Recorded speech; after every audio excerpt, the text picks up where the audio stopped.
Full Committee for January 8th, 2015 is called to order. It's 5:30 p.m. Let's have a roll call and go around, starting with Sabrina. Sabrina Landreth, City Manager. John Rubio, Superintendent. Diane Martinez, Council Member. Scott Donahue, Council Member. Nora Davis, Council Member. Melody Dye, School Board Member. Mireya Cuevas, Student Representative. And Cindy Montero, and we have Jack Asher and Ruth Atkin. Council members have been excused. Okay. Is there any public comment? Betsy, any public comment here? Happy New I Year. then entertain a motion. In fact, I'll make a motion for the approval of the July 10th and the October 2nd. Do I have a second on that? Melody, you're the only other person that was here. I know. Well, you know, actually, I missed one of those. So She missed it too. I missed the July meeting. Well, can you second my I'll motion? second the motion, though. All right, without exception, the motion is passed for the 2 minutes. Any staff comments? I have a couple of things that I just wanted to ask about. Okay. So one, I had a parent, an Emeryville resident, call me this evening before the meeting who said he was sick but would like to relay a comment to the group. It was Mr. Brian Donahue, and it was in his disappointment at the last school board meeting that our superintendent, Mr. Rubio, added something to a closed session agenda. Excuse me, he added a closed session agenda item at the top of the meeting, which effectively prohibited or hampered the ability of the public to make public comment if they expected public comment to happen at the usual time. So I let him know that I would relay that message, that he was disappointed to not be able to make public comment. I'm afraid I don't have any other context for that message. And then I also wanted to ask a question about what was in the minutes. And I don't know who to direct this to, but this is possibly to Dr. Rubio. I know that Jennifer West had asked for an enrollment report on the October 2nd meeting. So this may be coming up and it may be addressed, but I just wanted to call that out and see if we were going to get that report. Okay, I guess let me just get both things, respond to both items. I think Mr. Donahue, Brian was referring to the next board meeting that we have coming up. He was concerned about the schedule. So we, at times at the school board, we look at typically we have closed session at the end of the meeting. Brian had understood from my secretary that we were considering putting it up front, but we are not doing that. So that issue is kind of addressed. There may be times when we need to do that, but it is not happening. So. And then in terms of the enrollment report, I'm sorry, I didn't recall that was something that that there was a request to be presented at this meeting. Is that correct? Correct. Jennifer West requested an enrollment report from the school system at the next meeting, and she requested that on October 2nd. Okay. So I guess I just need to know tonight, would the group like to see that at the next meeting, or we're not meeting again? Now we meet quarterly now. Well, so we're not talking about tens of thousands of students here. Do you have a? I can give a general. I can do some general comments about it. Let's just have a general report. I think it's critical for the community to know approximately how many kids are here, and any other further information you can give us. Yeah, I can respond to that. So, over the last, I guess I'd say 10 years, we have seen a declining enrollment. I would say it's been trickling down for a while, and our enrollment right now is just below 700 students, and so. It is a concern to us, of course, because we want to have as many students as possible, and which is why we are extremely happy to be in the partnership with the city for the new ECCL project, so that we can have a new facility and space to take as many students as we can offer space to. So it has been, for 10 years, it's been trickling down, and we saw the same ongoing decline coming into this year. So our hope is that with the new facility and actually tomorrow, the next 2 days, the school district and community members and parents are coming together for 2 days of visioning to create a new 3-year strategic plan. We hope that we'll be able to define our goals and objectives for the next 3 years so that we can go ahead and make sure we get the programmatic elements in place that we want to be as an attractive option as possible for the students and residents. And how many students are in Annie Yates at the present time? Approximately? I'm gonna guess just over 500. So we have 200 in the. About 200, yeah, just below that, but yes. Diane, did you have something? I do, and this, certainly you could follow up on this in the next meeting or via email, but I'm curious if you can give us any context to the 700 number, as in how it compares to children of school age who could be attending Emory, who are, going out of district, and year over year, or even, as compared to a decade ago. There is unfortunately no requirement for parents who opt to go, let's say, to some local charter schools. We don't get any kind of information regarding that. We're able to have some numbers regarding the percentages of kids coming in from outside of Emory. It is harder to gather that kind of information, so I couldn't give you accurate numbers on that.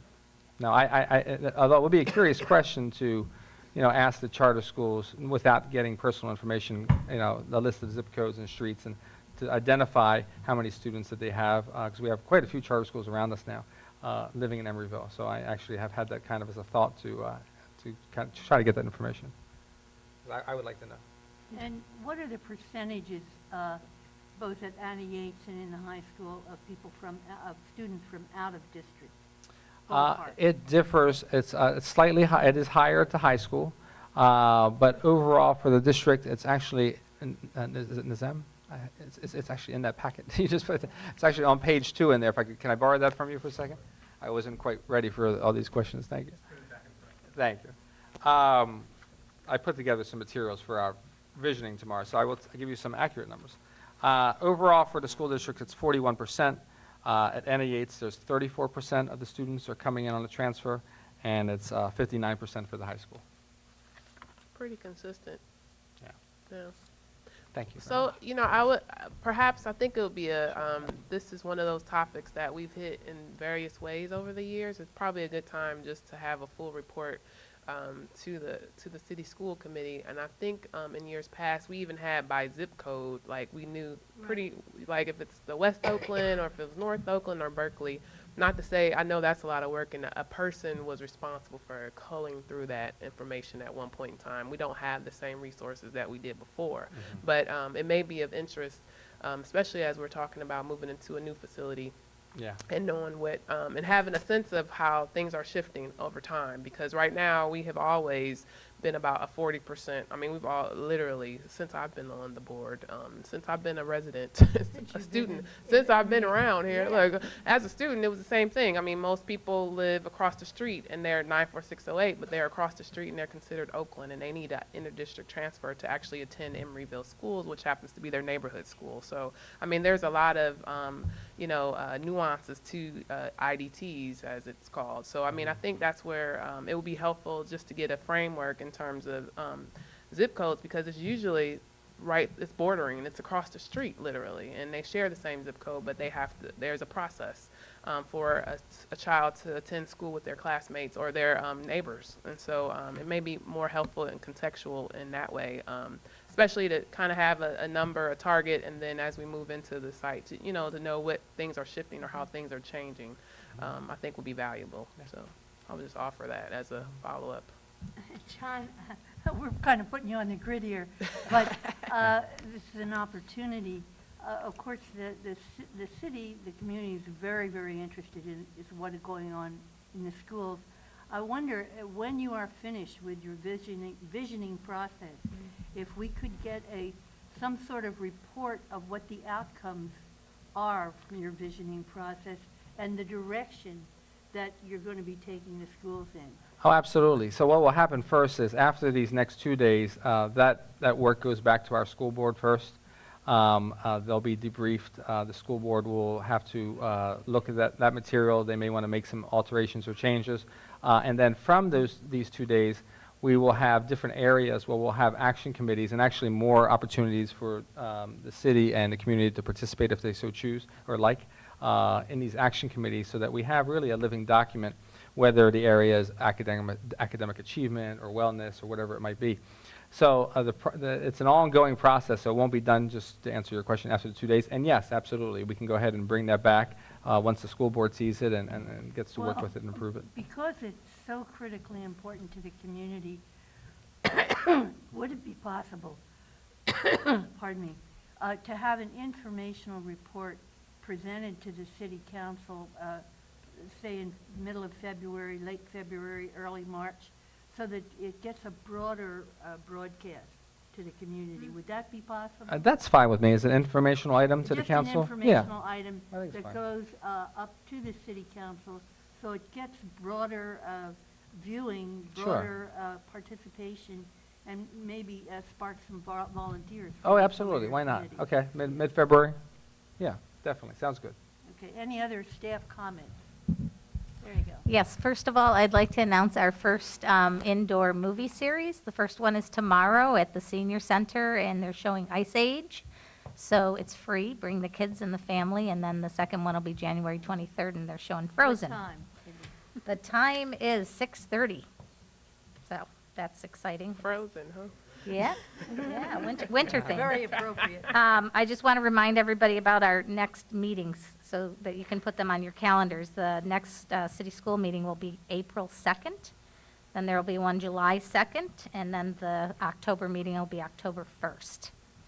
So that's that. And then last but not least, I wanted to introduce our new youth recreation supervisor, Nizam Edamati. And he is running our after-school programs and our camps, and he's been here 6 weeks now. So we want to just welcome him. Welcome. Welcome. Would you like to say anything? Over here. Oh, is it up? He put one up there, yeah. Yep. Awesome. I got a microphone and everything. All right. Yeah, I'm deaf. Is this on? Can you hear me? Yeah. Okay. I'm very excited about being here. I love the direction that the city is going, and I'm very excited about growing with the city. I'm a product of the inner city myself, and if it wasn't for the blessing I had to have the opportunities at the nonprofits, at the Boys and Girls Club, the YMCA's, I wouldn't be the person I am today. So for me, it's an absolute obligation to, with every fiber of my being, to present the next generation with the same opportunities. So I appreciate all of you. You're welcome. Thank you. Okay, and, any more staff or committee member comments? Melody? Okay. We're moving along to the appointment of co-chairs. I don't think it's appropriate now to appoint No. city, school district representative, but I would like to put forward Scott Donahue as a co-chair for the next year. And I'd like to have somebody give me a second on that. I'll give you a second on that. All right, without exception, Scott, take over. Okay, I accept provisionally because there's so many other meetings, but I take it someone's worked out this meeting schedule, so it will Right, not right. overlap with any of our other council duties. That's Correct. right. Okay, that's good. Then I accept this nomination. Should we have an election? An aye or yay or nay on my being co-chair? No, All without done. exception, it's already passed. All done. Is that right? Yeah. Boy, Tag, that you're is, it. So then just going forward, it'll be, Nora, you'll still be there at this point until the next meeting where they'll pick a school board representative. Oh, no. Well, what if Scott's not here? She said, here you go. Well, John Affelt will be until the next meeting, but Scott is now the. He wasn't, it was Miguel. It Oh, was Miguel. Miguel. Yeah. Well, then, Yeah. wrestle those school board members up. Yeah. What are we doing here? I think they're still on New Year break or something. So we'll just leave chair and co-chair, and then at the next meeting, they'll elect a school board member to be, Okay, okay? but the co-chair now. He's going to, it's Scott. Moving yes. along. okay, moving along. So you want me to take over here? You betcha. Okay, I can see. Information items. Introduction and the swearing in of student representatives. So we have two new student reps, but only one of them is here tonight, Miss Cuevas. Yay, I got it right. And so we're going to wait till the other student rep attends the next meeting to swear them both in at the same time. But I'm going to hand it over to you. She's got some things. So hi, my name is Mireya Cuevas, and I am a senior at Emory Secondary School. I will be attending the city schools meetings as a student representative. And first, I am happy to say that we are happy to be back from break, the staff and students. So today we had our senior grad co for cap and gowns, which our graduation is at Scottish Rite Center in Oakland on June 15th, if you guys want to come.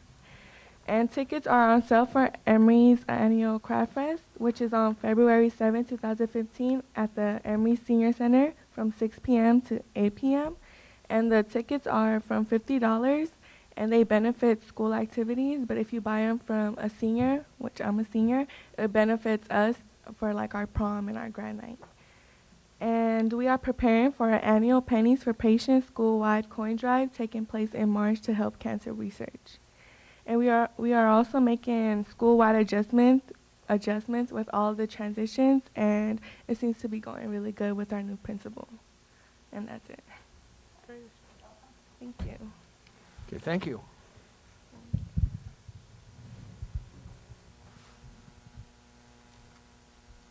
We're going to have a STEM update. So Carol is actually ill tonight, so she's not going to be able to give us an update, but Nizam wanted to say a couple things about how we're partnering with her to have a STEM program in our after-school program, and then Nora wanted to just open up a discussion. All right, so the STEM program, we've got it started. We've been talking to Carol. Basically, it's an opportunity for college students who are majoring in the sciences to come and help out and extend the kids' science education. So I don't want to butcher the acronym, but I believe STEM is science, technology, E is environment and engineering, sorry, and math, I believe. But yeah, we already elected the 2 students from Cal State East Bay. We're working with them to make sure they know the policies in regards to our after-school center and things like that. But we're hoping to launch in the next month or so. Questions? Yeah, I'd just like to ask Mr. Rubio, STEM is so critically important in this area for our students. And can you tell us a little what the school is doing? What kind of investment the school is making in the STEM program for the students and how it's developing? I can tell you a little bit. I just wasn't prepared for when Ms. Boff was doing the presentation tonight, so I didn't do any prep for your question. In terms of what, really, I would probably just expand on I forgot his name.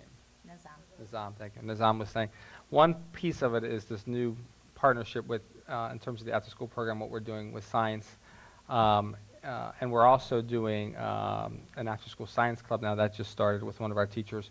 We are also continuing our partnership with Cal State University, and they are leading professional development for our middle school teachers on our 2 days that we have off with no students on February 5th and the 6th. And we are continuing to use that partnership with Cal State University to increase the level of training and professional development for our teachers in the area of science. And with the new standards in science, it's very important for us that our teachers are getting additional training in the next generation science standards. So I just need a little bit more advance notice, I think, for if you guys, if the group wants information like this. But again, I'm sorry that Ms. Boff isn't here, so I don't know if I've answered your question. Well, this is so important to these students and to these families that for the next meeting in April, let's have a full report. And if Ms. Boff is ill or can't attend, there should be some backup person that would be able to come and give a presentation. This is a critical program for not only attracting students to the school, but also to providing the best education we can. So, and the city I think I'm speaking for all the council members, the council is very interested in this program. They understand the value of it. So we have to know more about it and the direction that it's going in. And certainly, we don't want to ignore the fact that we've had several members of the business community who are critically interested in the STEM program and stand ready to participate both with dollars and with volunteers. No, absolutely not. Yeah, absolutely. And we stay in close contact with those members in the community in our planning and work. I haven't spoken to them recently, but I absolutely agree, and I understand the interest. So I'll go ahead and ask Ms. Boff to go ahead and reschedule her full report. And then we don't have a lot of staff members anymore at the district office. You know, we've been pulling back to tighten our budget. We don't have a director of curriculum anymore. So it's a little difficult sometimes to have a backup person for every presentation. So, but we'll go ahead and see what we can do and pull off for the next meeting. And what I'm looking for here is substantively, what do we have now? What is the direction that we're taking? What is our roadmap? What are our expectations time-wise for producing a full-scale STEM program for the students in Emory Unified? So that's the kind of thing that I'm looking for. What would you look for, Scott? Well, I'm thinking about it as an employer. Every time I hire someone new, I hire intermittently because of the nature of my business. I give a test. One test is they have to do basic proportions. And this is basically high school algebra. And I need this skill. This kind of thinking is required for my public art business. Scale changes happen all the time. And taking one ratio in context to a model and blowing it up, it's just got to have that skill. Of course, the other skill is they have to be able to read about materials standards, and I don't want anyone injured, and I need them to read the warning signs and read the characteristics of all the materials, and then I test them about the meaning of it. So this is like basic science knowledge. So I just know as a fairly low-tech employer that I require a certain minimum understanding, even just to hire somebody. And I've hired high school students in the past, and students who can pass this come from all kinds of backgrounds. And I just think that our Emory students should be able to pass those, my minimum tests, because I think they have a functioning future in our society if they can pass those two tests, from my point of view. And I think there's an attitude in the sciences also that we could convey, which is an attitude of exploration. And that's an important thing, is to have enough patience to research something. And this, I would hope, would be a part of our STEM program, to test and fail and explore until there's some answer. And you know, I don't know enough about the STEM program to see that it would have that component, but I would hope that it would. Well, I appreciate your interest. I think that the school district and the school board are very interested in the STEM aspect of what we want to provide to students. So certainly we'll be glad to give you more information regarding the direction of the district and the direction of the school board. I was just going to note that I think this is definitely a topic that has been on the hearts and minds of the board, in so much that we actually adopted language in terms of a commitment to supporting an identity of STEM as it relates to the school district, and what a student would, their path through it. One thing we did note through that process was the inadequacy of materials, professional development, opportunities for students to actually have hands-on, and the need to have partners and have opportunities for students to do that explorative or that exploration, which is fundamental for so many locations and not necessarily ours, but it is very important to us. And especially when you have such a science-rich environment as we do here in Emeryville, and being able to leverage those relationships. So it's definitely not, we're not where we want to be, but I think, I would probably add that as it relates to the visioning process, I think some things will probably shake out in terms of some tangibles in addition to what Dr. Balf would present to us. But it would be great, I think, for council and for city schools specifically to have a write-up, a thoughtful write-up in addition to, because I think we want to be able to walk away knowing what the story is. And I know as a board member, I know I would get that at some point myself, but I think it would be just as valuable for our partners here at City School to make sure that in that, in terms of preparation for that next city school meeting, or if it's a special meeting or whatever we determine it needs to be, that information is provided, not just a, spoken word in terms of presentation, but actually have some written material so we can all hold ourselves accountable about what the plan is. Would always be helpful too. So I just wanted to add that.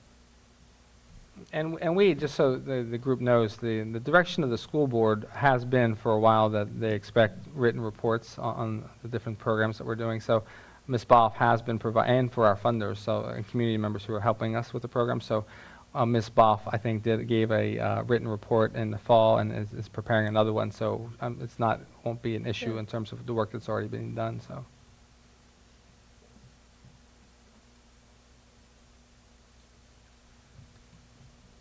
Okay, anything else about STEM? An update about ECCL. So I don't see Mr. Baker here, so can we skip that and go to Ms. Dunn, please? And let me just let the group know, Mr. Baker's mom was admitted to the hospital earlier today, so I think that's what he's trying to get here. Okay. But I'm not sure he's going to make it on time. Before we move away from ECCL, Sabrina, do we get regular reports on the progress on ECCL? Every Monday, I meet with the superintendent and Mr. Baker and with Ms. Montero while she's still here. And we do go through in detail the project status of the ECCL. And then we also are scheduling for the council. We're looking at either doing it every other month or quarterly as things, start to stretch out a little bit, to have Mr. Baker come to the city council meetings so that you also are getting firsthand an update. And I believe we talked about the next update coming in February. So if you get this information every Monday. Mhm. If you see any early warning signs of any kind of problems, you all would bring it to the attention of the board and to the council. Absolutely, yes. Ahead of time. Mhm. Yeah. So we don't go down a path where it's emergency. No, and I will share with you and the public the Monday meetings that we have are real working meetings. I mean, we sit down and go through in true partnership, issues that maybe we're having, just as an example, with PG&E, and looking at how the city can actually help leverage the city resources and influences to help move that issue along. So we really, they are true working meetings for an hour or two sometimes. And you both would let us know if the schedule will flip. Absolutely. Yes. And just, it's the same way that the city manager and I have been operating for the last 6 months together. So we're on the lookout for problems, which is why we meet every Monday. And I will not just the schedule, but the budget as well. And I also go to every construction meeting on Wednesday mornings. And then today, I also get invited to other meetings. So today we had a review of the pool design and the equipment for the pool. So that's going to be going out to bid soon. That is the last item, except that I have one thing that I should have brought up. Juliet's done, Well, the health Yeah. center. She's here. she's there? Oh, I'm sorry.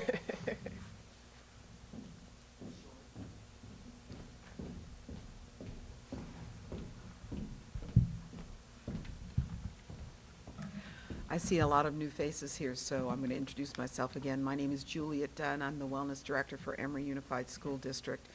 And one of the things that I've been working with since the inception of the idea is the school-located health center. Just to give you a little bit of a context, the reason I asked Cindy to put us on the agenda every meeting was to give you an update on what things that we're doing, not only with for the school-located health center, because it is a cooperative between both of us. And what I found before when Roy left was that there was a hole in terms of the information and who was doing what and what's going on. So now we've set up meetings for the last 6 months, once a month, third Tuesday. Miss Sabrina has come, Miss Cindy has come, and we've done different things, and we have different agendas.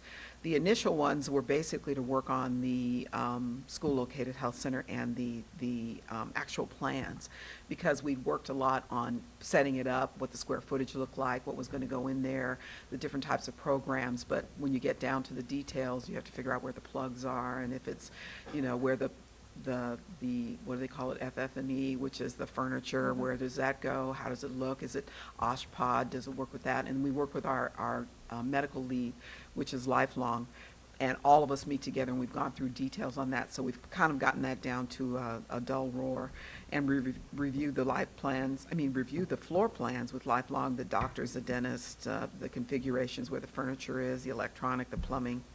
And they're finalizing the plan so that they can present it to OSHPD, which is the government equivalent of putting the rubber stamp on it, so that we can make sure that we can become a federally qualified health center, which goes into money. So that's one of the things we're looking at. Some of the next topics that we're going to work on is, of course, the funding the health center, our business plan, what Alameda County is bringing to it, what we have to do in terms of getting grants and all the rest. So that's part of the next sets of meetings that are going on.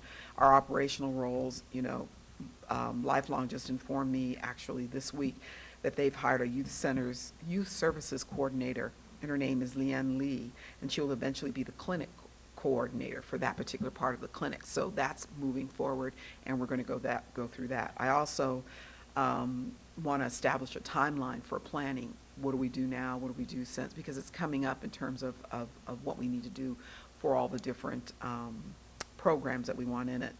Also, Alameda County Alameda County Healthcare Services hiring a consultant to help us with the planning process, and it's something that's part of the monies that they put forth when they bring on. They've done 25 school-located health centers, so they will bring forth someone to help us plan, and hopefully she'll be at the meeting on January the 20th, which is when our next meeting is. So that's kind of where we are. Any questions? I have a question for Juliet. Juliet, how many other health centers are located in schools in Alameda County? According to, I don't know them exactly, but I know Alameda Health, why do I have a hard time saying that word? Alameda County Health has 27. But they're not necessarily in school sites. Yeah, they're necessary in school sites. Alameda County, they have 27 that they've sponsored, put together. The last 3, one was San Leandro, Hayward, and yeah, they do. So we're not breaking new ground here. Oh, no. We're following a pattern. Oh, no. Oh, no. And these centers have been established for 10 years or so?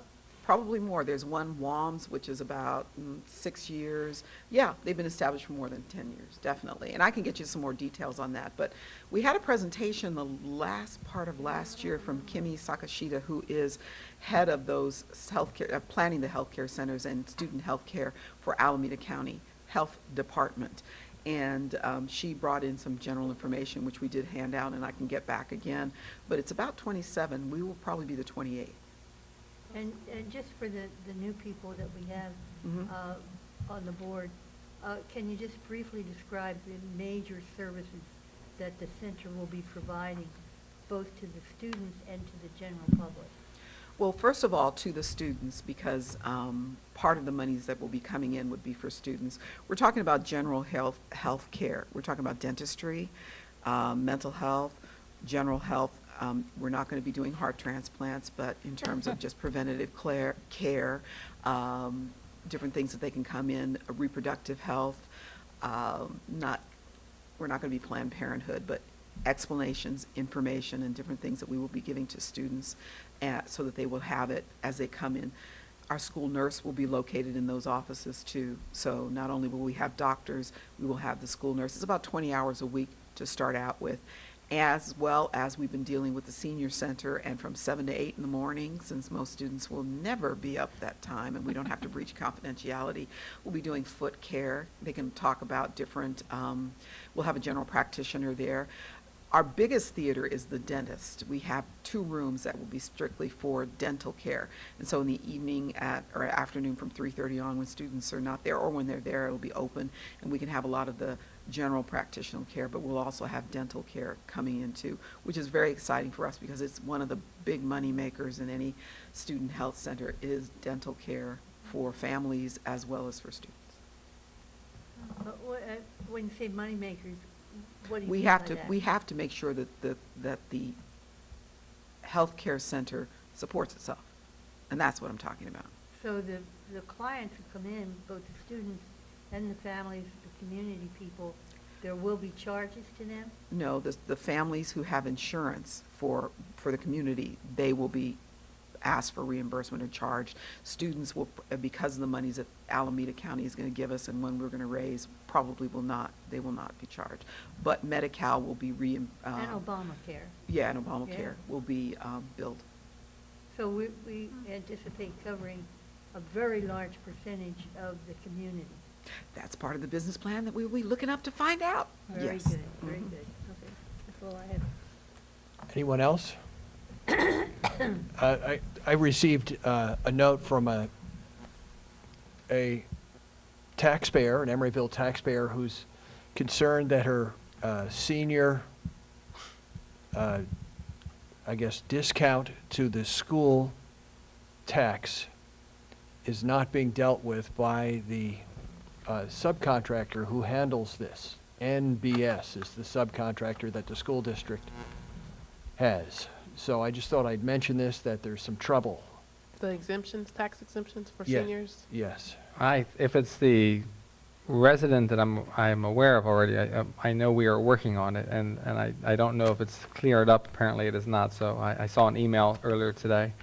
And then if the group doesn't mind, it would be helpful to me, just as a sort of general theme I'm realizing tonight, if you can get us this information in advance, just because it catches me a little off guard, and it's helpful for me to have it in advance so I can maybe get more information for all of us ahead of time. If that's an okay practice, if you don't mind, I'd appreciate it. I don't mind at all. Thank you. And it does remind me, I appreciated Councilwoman Davis's questions regarding for the new members. Since so many of us are new on the group, and this is just my 3rd meeting, is it possible, can we, I don't know how long the group has been in existence, I suppose a very long time, but can we revisit at some point kind of the purpose of the group so that we can make sure we're all on the same page also? I don't know. Excellent idea. Well, is Let's that- have that that'd be as an o- agenda item can we for do that? next month. Yeah. And Scott, Out just of to the let you two know, I districts- send this to you for approval, a draft, and Nora gets it too. There's a draft agenda that you can Okay. make comments on Great. before it goes out to the committee. I think that'd be helpful. I'd appreciate it as a newer Yeah, person. a lot of new players here. We Yeah. we should all be grounded and know what we're doing. Great, thank you. Can Good I idea. include the fact that I'm starting to wonder if quarterly is a good time, frame for this meeting? And not that I'm interested in creating more meetings, don't get me wrong, but I think there's so much activity maybe leading up even to this particular project. We need to maybe revisit the frequency just for this year, maybe. I don't know. I just throw that out That there. should be another agenda item So, yeah. for the next meeting. Because maybe I stand in that seat by myself, and I don't need another meeting, but I'm just, I just throw it out because there's so much information that needs to be exchanged, or, it may be an opportunity to do that. Well, I think so. one of the problems is we have a very excellent staff, both in the school district and in the city, with limited time and resources. Exactly. And these meetings take prep time, they keep Mhm. time coming. But I appreciate what you're saying. This is a pretty fast-moving train here, and we want to make sure we don't get blindsided by not having timely information. Yes. So that we can take action. Thank you. But let's revisit that on the next agenda. I appreciate it. Thank you. Okay. So, a question, Cindy, are you going to remain staff to this group? Not Are you for long. retired? You're leaving the know, city? This What may is be my that? last meeting. Yeah, I am leaving, but, Will we You're have any leaving. staff available for this? yes, there will be the person that takes my job will be responsible for the agenda, and I'll make sure they know what to do. Okay. What does that mean exactly? I missed something. I announced my retirement. I really shouldn't be here. I announced that I was going to leave December 31st, but I promised I would stay on until the new person was hired so I can transfer a lot of the information that I have. We're in denial, and we're I we're ignoring her understand. announcement. I totally understand. She is here, she's is here. So, here. yeah, I just keep showing up to work every day, so. Well, congratulations, sorta. Thank you. All right, with that, I think we can adjourn. Very good, Yes, excellent. thank you. Thanks for stepping up to the plate, Scott. What happened to all of our school board members?